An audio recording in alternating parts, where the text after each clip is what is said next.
할렐루야. 1937년 2월 15일 오늘 나는 내 영혼 안에서 이런 말씀들을 들었다. 내 아버지의 마음에 드는 성체인 내 딸아, 거룩하신 삼일체께서 네 안에서 특별한 기쁨을 누리신다는 것을 알아라. 네가 전적으로 하나님의 뜻만을 따라서 살기 때문이다. 다른 어떤 희생도 이것과는 비교할 수 없다. 이 말씀 후에 하나님의 뜻에 대한 깨달음이 나에게 왔다. 곧 나는 모든 것을 더 높은 경지에서 보고 좋거나 싫거나 모든 사건들과 사물들을 하늘에 계신 아버지의 특별한 애정의 표지라고 생각하고 사랑으로 받아들인다. 내 의지의 순결한 봉헌이 사랑의 재단 위에서 불타오를 것이다. 나의 희생이 완전한 것이 되도록 하기 위해서 나 자신을 십자가 위에서의 예수님의 희생과 긴밀히 합치시킨다. 크나큰 고통 때문에 나의 본성이 무서웠을 때에는, 그리고 나의 육체적, 영적 기력이 떨어질 때에는 나는 아무런 불평도 없이 비둘기처럼 말없이 나 자신을 예수님의 벌어진 상처 속으로 깊이 감출 것이다. 나의 소원이나 뜻이 아무리 거룩하고 고상하고 아름답다 하더라도 내 취향은 항상 마지막 자리에 두고 언제나 하나님의 뜻을 첫째 자리에 두겠다. 오 주님, 주님의 가장 사소한 소원이라도 제게는 그것이 하늘과 하늘의 온갖 보화보다도 더 귀중합니다. 저는 사람들이 저를 이해하지 못한다는 것을 잘 압니다. 그렇기 때문에 제 희생은 주님의 눈에 더 순결한 것이 될 것입니다. 며칠 전에 어떤 사람이 나를 찾아와서 자신의 취향을 위해 기도를 해달라고 부탁했다. 그에게는 아주 급하고 중요한 일이 있다고 했다. 그런데 갑자기 나는 내 영혼 안에서 그 일이 하나님께 불쾌한 일이라는 것을 감지했다. 그래서 그의 취향을 위해서는 기도하지 않겠다고 대답하고는 그렇지만 그냥 전반적으로 당신을 위해서 기도하겠습니다라고 덧붙였다. 며칠 후에 그가 다시 나를 찾아와서 그가 취향한 일을 위해서가 아니라 그냥 그를 위해서 내가 기도해 준 것에 대해 감사를 표했다. 왜냐하면 그는 어떤 사람에 대한 복수하려는 지향을 가졌기 때문이었다. 더구나 그 사람은 제 사계명에 따라서 그가 존경하고 공경해야 할 사람이었다. 주 예수님께서 그 속마음을 고쳐주셨고 그는 자신의 잘못을 인정한 것이었다. 그는 내가 자신의 비밀을 꿰뚫어 본 것 때문에 무척 놀랐다. 오늘 나는 내 영명축일 2월 15일을 축하해주는 소복고 신부님의 편지를 받았다. 그분의 축하 인사가 나를 기쁘게 해주었지만 그의 건강이 좋지 않다는 소식은 나를 슬프게 했다. 나는 내적 영화를 통해서 이미 이 사실을 알기는 했지만 아주 단정적으로 믿지는 않았었다. 그렇지만 신부님 자신이 건강이 나쁘다고 쓰셨으니 그분이 쓰지 않은 것들도 다 사실이라고 생각되었다. 그러니까 나의 내적 지식은 나를 속이지 않았던 것이다. 신부님은 내가 아는 것들 중에서 나에게서 온 것이 아닌 것에 밑줄을 치라고 권유했다. 그것은 내 영혼 안에서 예수님께서 내게 말씀하시는 모든 것, 내가 영혼 속에서 들은 모든 것이었다. 그분은 벌써 몇 번 나에게 이런 부탁을 했었으나 나에게는 시간이 없었고 또 서두르지 않았던 것이다. 근데 내가 그 일을 하지 않은 것을 신부님이 어떻게 알았단 말인가? 나는 무척 놀랐지만 이제는 온 정성을 다해서 그 일을 할 것이다. 오 저 예수님, 주님 대리자의 뜻은 한 점의 의혹도 없이 분명히 주님의 것입니다. 1937년 2월 16일 오늘 나는 실수로 옆방에 들어갔다. 그래서 잠깐 동안 그 방에 있던 사람과 얘기를 나누었다. 내 방으로 돌아왔을 때 나는 잠시 그 사람에 대해서 생각했다. 그런데 갑자기 예수님께서 내 앞에 서서 내게 말씀하셨다. 내 딸아, 너 지금 무엇을 생각하고 있느냐? 나는 아무 생각도 없이 그냥 그분의 가슴에 다가가 안겼다. 내가 피조물들에 대해서 너무 많이 생각하고 있었다는 것을 깨달았기 때문이었다. 오늘 아침 영시소리를 그마친 후에 나는 곧 뜨개질을 시작했다. 나는 마음속에서 고향을 느꼈고 예수님께서 그 안에서 쉬고 계신다는 것을 알았다. 이처럼 깊고도 달콤한 하나님의 현존을 의식하면서 나는 주님께 이렇게 말씀을 드렸다. 오 제 마음속에 거처하시는 지극히 거룩하신 삼위일체시여, 제가 주님께 간청합니다. 오늘 이 떡의 바늘로 뜨개질한 숫자만큼의 영혼들에게 회개의 은총을 내려주십시오. 그때 나는 내 영혼 안에서 이런 말씀을 들었다. 너는 너무 많은 것을 요구한다. 예수님, 주님께서는 많이 주는 것이 적게 주는 것보다 더 쉽다는 것을 아십니다. 그렇다 네 말이 맞다. 나로서는 영혼에게 조금 주는 것보다는 많이 주는 것이 더 쉽다. 그러나 죄인의 영혼 하나가 회개할 때마다 희생이 필요하다. 좋습니다. 예수님, 저는 제가 온 정성을 다해서 만든 이 작품을 주님께 봉헌합니다. 이러한 봉헌이 수많은 영혼들의 회개를 위해서 아주 작은 것만은 아닐 것입니다. 예수님, 주님께서는 30년 동안 이런 일로 영혼들을 구원하시지 않았습니까? 게다가 거룩한 순명이 저에게 큰 고행이나 보속을 하는 것을 금하고 있습니다. 그러므로 제가 간청하오니 주님 순명의 인장이 찍힌 이 하잘 것 없는 것을 큰 것처럼 받아주십시오. 그때 나는 내 영혼 안에서 이런 소리를 들었다. 내 귀여운 딸아, 나는 너의 청을 승낙한다. 나는 가끔 주님께서 소중하게 여기시는 어떤 사람을 본다. 주님께서는 이 사람을 무척 사랑하신다. 그가 하나님 자비의 공경을 전파하려고 노력하는 것 때문만이 아니라 그가 주 하나님을 사랑하는 것 때문에 사랑해 주신다. 물론 그가 이 사랑을 자신의 마음속에서 언제나 느끼고 있는 것은 아니지만 그는 거의 언제나 겟세마네 동산에 머물고 있다. 아무튼 이 사람은 언제나 하나님께 기쁨을 드리고 있다. 그리고 그의 크나큰 인내심은 모든 어려움을 이겨낼 것이다. 만일 고통받는 영혼이 하나님께서 자신을 얼마나 사랑하시는지를 깨닫기만 한다면 이 영혼은 매우 행복하고 기뻐서 죽을 지경이 될 것이다. 언젠가는 우리가 모두 고통의 참된 가치를 알게 될 것이다. 그러나 그때는 고통을 더 받을 수 없게 될 것이다. 현재 이 순간은 우리들의 것이다. 1937년 2월 17일 오늘 아침 미사 시간에 나는 고통받으시는 예수님을 배웠다. 그분의 고난이 내 몸에 새겨졌다. 보이지 않게 새겨졌지만 고통이 덜한 것은 아니었다. 예수님께서 나를 보내시며 말씀하셨다. 영혼들은 내 쓰라린 고난에도 불구하고 멸망을 자초하고 있다. 나는 그들에게 마지막 구원의 희망을 주는데 그것은 바로 내 자비의 주일이다. 만일 그들이 내 자비를 공격하지 않으면 그들은 영원히 멸망할 것이다. 내 자비의 수행원이여 나 이 크나큰 자비에 대해서 기록하여 영혼들에게 전하여라. 저 무서운 날 곧 나의 심판의 날이 다가왔기 때문이다. 오늘 나는 내 영혼 안에 쓰는 말씀을 들었다. 내 딸아 이제 네가 행복을 취할 때가 되었다.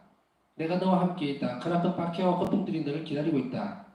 그러나 이 일을 통해 많은 영혼들이 구원되고 성화된다는 것을 생각하면서 위로를 받도록 하여라. 내가 주님께서 하신 말씀들에 밑줄 치는 일을 시작하고 모든 것을 순서대로 해나가고 있을 때 나는 안드라시 신부의 충고와 명령을 적어둔 페이지에 도달했다. 나는 그게 밑줄을 쳐야 하는지 치지 말아야 하는지 알 수가 없었다. 그때 나는 영혼 안에서 이런 말씀을 들었다. 밑줄을 쳐라.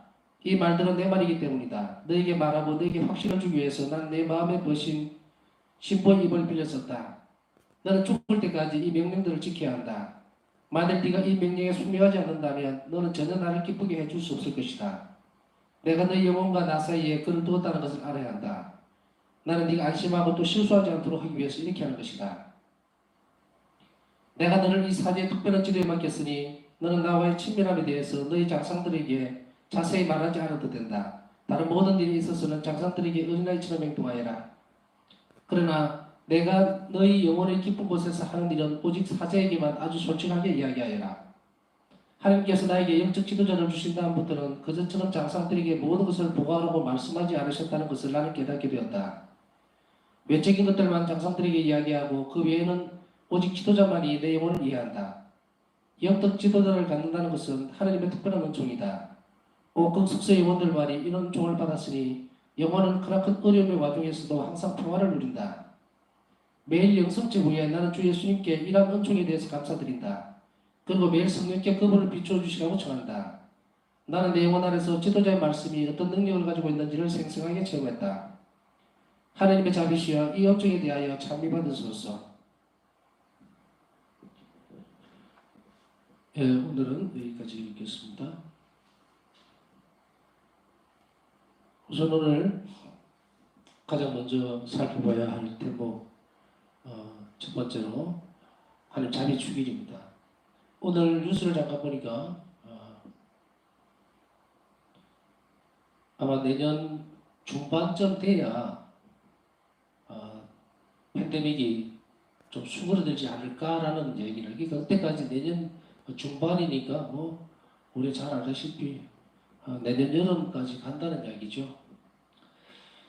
마음을 단단히 먹고 또 기도 속에서 또 그렇다고 해서 사람들이 예측하는 것만큼 그리 쉽게 또 그대로 가지는 않으리라는 생각도 있습니다. 왜냐하면 하나님께서 원하시면 보석의 시기가 끝나게 되면 뭐 그런 생각을 해봅니다.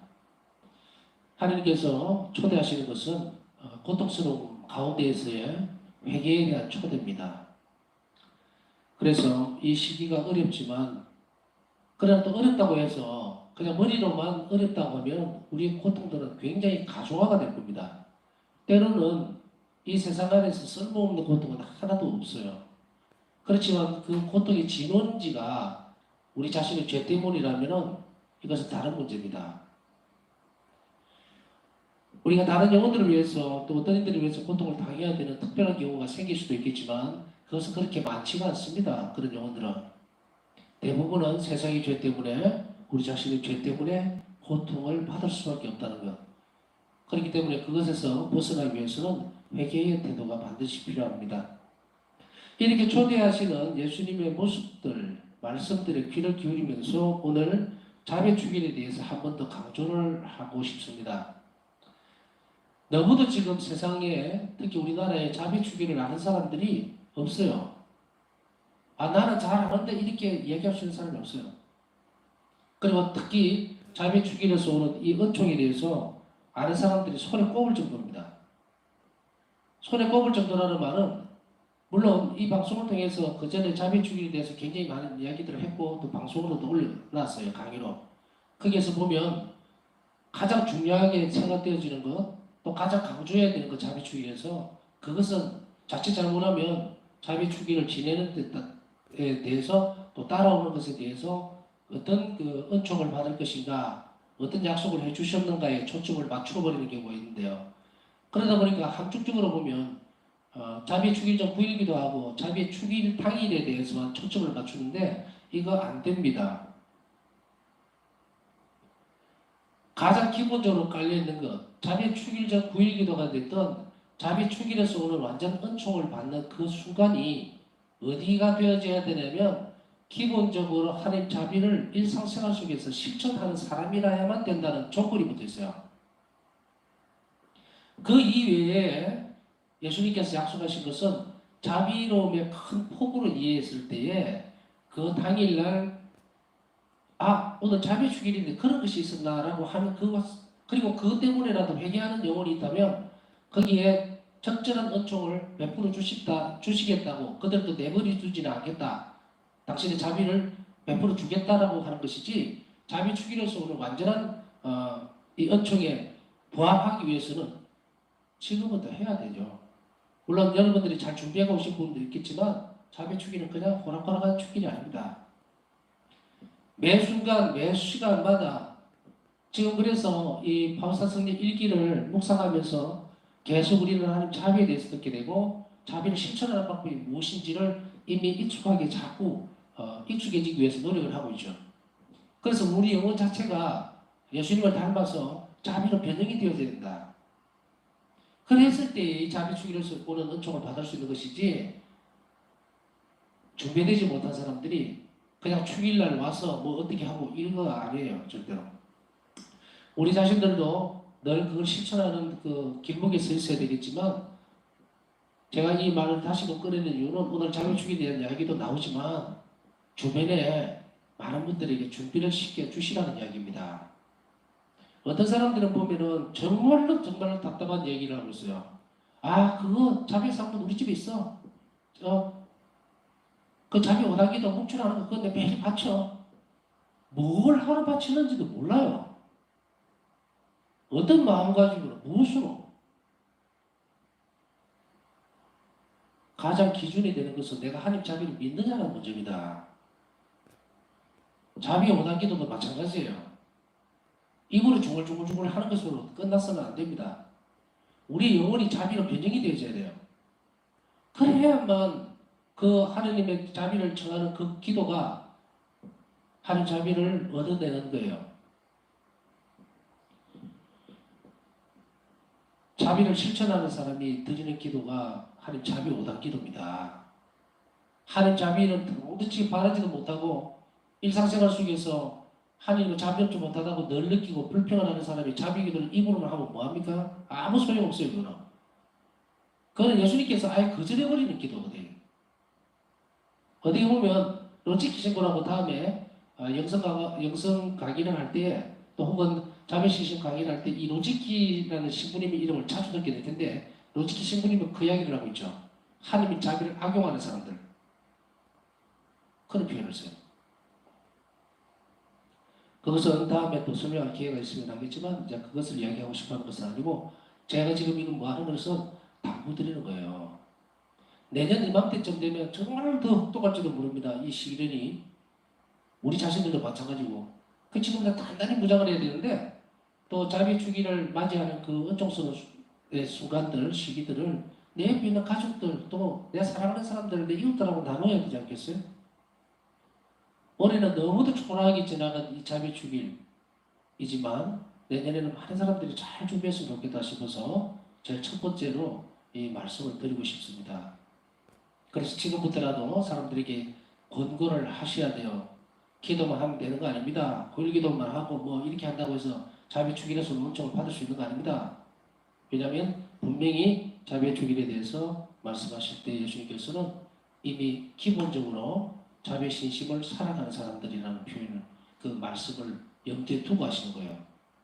일상생활 속에서 하나님 자비를 참여하고 이웃에게 늘 자비로운 사람들 그리고 하나님께 의탁하는 사람들 그 사람들이 구일기도를 잘 준비하고 그리고 자비 주기로서 은총을 받는다. 이렇게 순서가 되어 있거든요.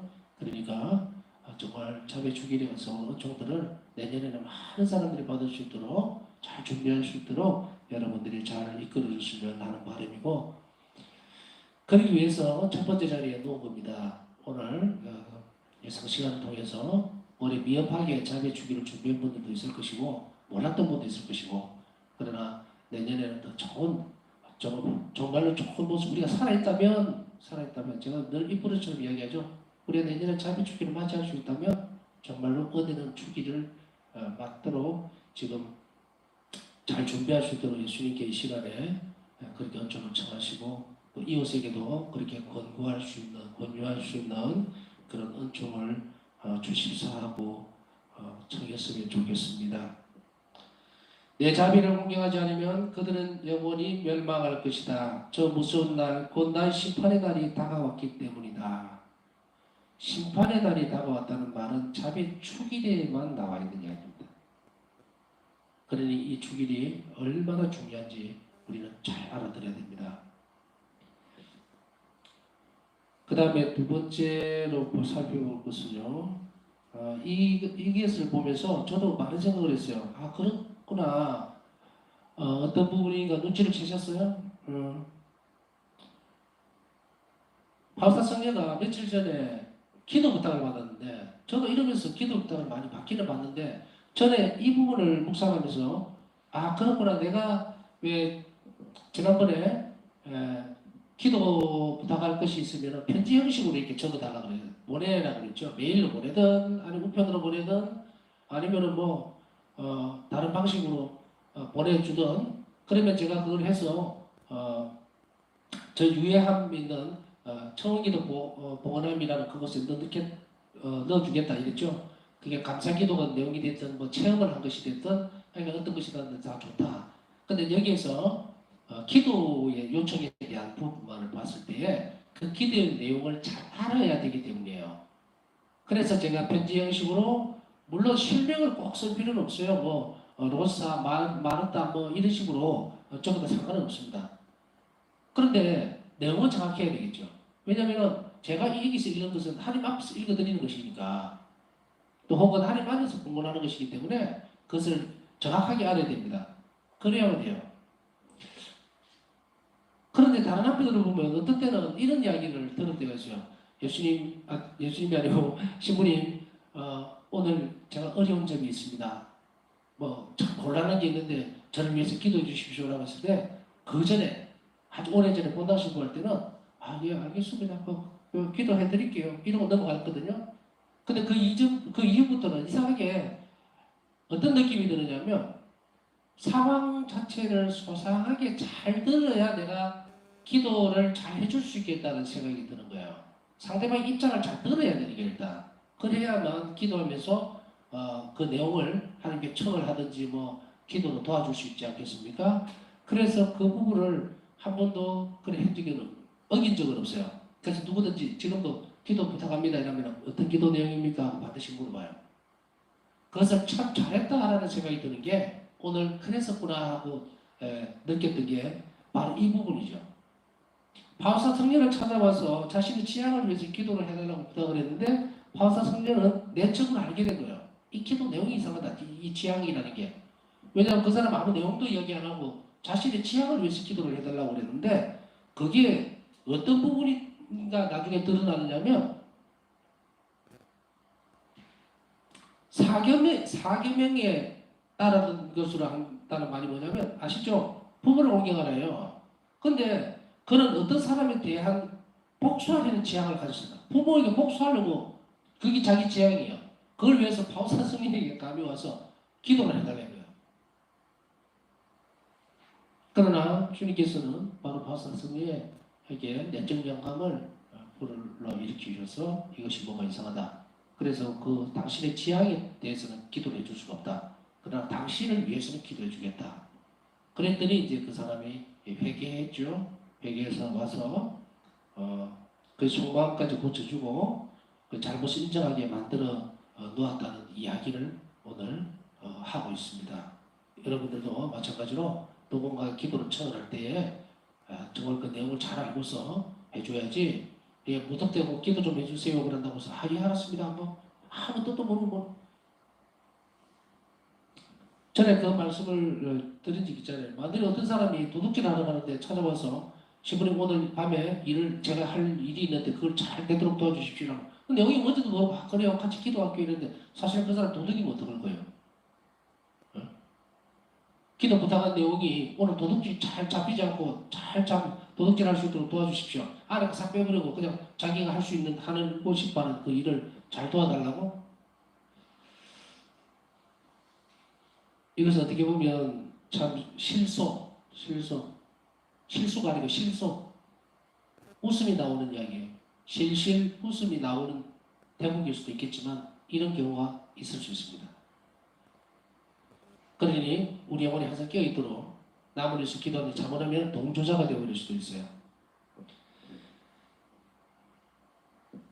공범이 되어버릴 수도 있다는 말입니다. 그래서 이 두 번째는 신중할 것, 조심스러워질 것. 사실은 A라는 사람이 부탁하는 기도의 내용을 내가 해주겠다 했을 때 그 기도는 굉장히 힘듭니다, 사실.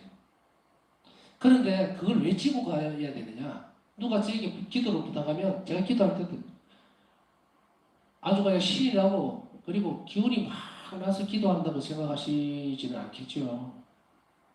나는 대단히 힘이 듭니다. 그렇지만 기쁘게 가요, 그거를. 왜? 예수님께서 기뻐하실 거니까. 그렇다고 해서 많은 사람들이 아이고 우리 신부님 너무 힘이 들어서 제가 기도를 부탁 안 드릴게요. 그것도 말이 안 되는 이야기죠. 그거는 마치도 자기가 좋아하는 빵집의 주인이 빵을 만드는 주인이 그 반죽을 힘들게 하는 걸 보면서 아유 나 이제부터 빵을 안 먹어야 되겠다. 그럼 어떻게 돼요? 그 사람은 빵을 안 사주면 그 사람 굶어 죽어요. 자, 세 번째는 우리가 봐야 될 것은 조심성의 문제입니다. 조심성의 문제. 어떻게 보면 너무 과하다 싶을 정도일 수도 있어요. 왜냐하면 오늘 바오사 승려가 방을 잘못 찾아서 실수로 옆방에 들어갔는데 그 사람하고 얘기를 나누고 그 다음에 돌아와서 제가 볼 때는 그 뒤에가 문제였어요. 이 얘기를 나누고 나서 끝이 나야 되는데 바오사 승려는 그 사람하고 나누었던 그 대화의 내용들이라든지 그 사람을 생각하는 것을 그대로 가지고 온 거예요. 당신 방으로. 당신 자신의 방으로 와서 그래서 뭐라고 합니까? 그 사람에 대해서 생각하고 있습니다. 그 사람에 대해서 생각하려는 것은 사물에 대해서 또 대상에 대해서 마음을 뺏겨버린다는 거예요. 예수님에게서 떨어져 나가버린 거예요. 그러다 보니까 바오사 승려는 그 순간에 알게 되죠. 내가 피조물들에 대해서 너무 많이 생각하고 있었다는 것을 깨달았기 때문이었다. 이거 우리 자신들도 잘 생각해야 됩니다. 과도하게 사람들에게 애정, 가족이라더라도 뭐 내 손주, 뭐 손자, 뭐 손녀들, 뭐 아이들 걱정하지 말라는 것은 아닙니다. 너무 많은 마음을 뺏기지 마라. 너무 많은 말. 아이고 우리 옛날에 어머니들, 아버지들은 그러죠. 아이고 저 녀석 좀 커서 뭐가 될고 저리 자라가 못 잘라고 그러는 계속 그러죠. 왜 몇십 년 그 일을 어머니들은 그냥 그때부터 걱정을 하고 있어요. 이렇게 하지 마시라는 거예요. 걱정을 아예 하지 말라는 것이 아니라 그게 너무 많은 마음을 빼앗기지 마라. 거기에 마음을 빼앗기고 상대에 대해서 부부 간에도 마찬가지예요. 상대에 대해서 사랑한다는 것을 자유롭게 놔둬야지 거기에 마음을 뺏기면서 집중해서 그것만 들여다보고 있으면 어디에서 떨어져 나갑니까? 주님에게서 완전히 떨어져 나가버려요. 그 순간에. 어떤 형태든지 간에 우리는 예수님 안에서 상대를 보도록 해야 합니다. 그래야만 안 뺏기죠. 그러면은 예수님께서 우리 자신들 삶 안에서 우리 안에서 살 수가 있는 거예요. 그런데 우리는 그렇게 못한 거예요 지금. 바울사 성경도 마찬가지입니다. 정말 예수님과 그렇게 깊은 친밀감, 일치감이 있으면서도 그러나 저는 이것이 부족함이라고 생각 안 해요. 너무도 편한 분입니다. 바울사 성경은. 왜 인간적으로 너무 많은 약점들을 우리에게 그냥 하나 고스란히 드러내 보여주시거든요. 깜빡 잊어버리고 그냥 그 상대방 피조물에 대해서 생각하면서 아무리 그 생각해도 그 내용은 똑같죠. 같은 병실입니다. 병실. 병실이기 때문에 그 환자의 사정이라든지 너무 참 안 됐다, 좀 낫았으면 좋겠다, 좀 좋아졌으면 좋겠다 그랬었겠죠. 그러나 그 순간에 마음을 뺏겨버린 거죠. 아마 이후에는 바울 성경은 이제 예수님 안에서 예수님께서 어떻게 보시고 어떻게 말씀하시는지 완전히 일치가 되는 시기가 왔을 때는 또 다른 시선으로 보게 됩니다. 그래서 우리는 이 세 번째는 바로 예수님의 시선으로 모든 것들을 사랑하려고 할 때 자유로워지는 거예요. 그 다음 네 번째로 그러면 계속 예수님에게 시선을 두고 있다면 우리는 우리가 바라거나 행동하는데 모든 일들을 우리 어떻게 결정해야 될 것인가? 난 아무것도 안 해도 되는가? 그건 아닙니다. 자, 네 번째로 예수님께서 바울사성에게 가르치는 그 모습들을 우리가 볼 때 어떤 부분들에서 우리가 그것을 할 수 있을까? 자, 그것은 바울사성에게 있어서 어떤 상대방에 대한 관점이 있잖아요. 그리고 그 관점에 대해서 행할 때에 그것에서 벗어나지 않는 크게 벗어나지 않는 어떤 삶의 태도를 계속 지향을 해야 됩니다. 그래서 네 번째로 보면 오늘 바울사성에 뜨개질을 하는 거예요. 그러면서 고통 속에서 계속 뭔가를 하려고 하는데 예수님은 그걸 병원이라든지 수녀님들이 원장 수녀님은 못하게 하죠. 그러니까 바울사성이 할 수 있는 일이 뭐냐? 뜨개질. 뜨개질 하는데 여기서 오늘 깜짝 놀란 게 바울사성에는 그 뜨개질 한 숫자만큼 아마 여기도 뜨개바늘로 뜨개질한 숫자만큼이라는 것은 어떤 작품을 얘기한 것이 아닌 것 같아요. 이걸 코라 그러죠, 코. 이 한 땀 한 땀. 이 한 땀 한 요거마다 영혼 한 명씩을 구원해달라고 그러니까 또 영혼의 죄의 나라가 회개할 수 있도록 해달라니까 너무도 정말 예수님은 난감한 어떤 모습을 보여줍니다. 너는 너무 많은 것을 요구한다. 너무 많은 것을 요구한다. 그랬을 때 바울사 성경은 이런 말씀을 하고 있죠. 온 정성을 다해서 만들었습니다. 그런데 이게 순명한다는 것이 들어가 있었죠. 왜냐하면 다른 희생이나 고통을 못하게 했기 때문에 일단 순명이 가장 첫 자리에 놓여져 있었고 그리고 자기가 할 수 있는 모든 최선의 것을 통해서 예수님께 그러한 것을 드린 거예요. 그러니까 이것은 바로 순명으로 일어날 수 있는 건데 이것을 요약해보면 이렇습니다. 하잘 것 없는 것을 큰 것처럼 받아주십시오. 하잘 것 없는 것을 큰 것처럼 받아주십시오. 물론 이 앞에 순명이라는 부분들이 붙어있기 때문에 그렇지만 그럼 우리는 어떤 식으로 해야 될까? 전에 계속해서 말씀드렸죠. 가장 작은 것을 가장 큰 사랑을 하십시오 하는 것은 바로 이 부분입니다. 내가 할 수 없는 일일 때 내가 뭔가를 할 수 없을 때 예를 들어서 어떤 분이 한 분 병원에 입원해가 있다고 칩시다. 그런데 어떤 간절히 원하는 것이 있을 때에 그것을 예수님께 보호제물을 내놓고 싶은데 환자니까 아무것도 못하잖아요. 아무것도 못하지만 할 수 있는 게 뭔가를 찾는 거예요. 할 수 있는 게 뭐지? 그래서 나는 이 시간은 조금 침묵을 지켜봐야 되겠다. 그것도 큰 희생이 될 수 있어요. 실제로 사람으로만 한다면.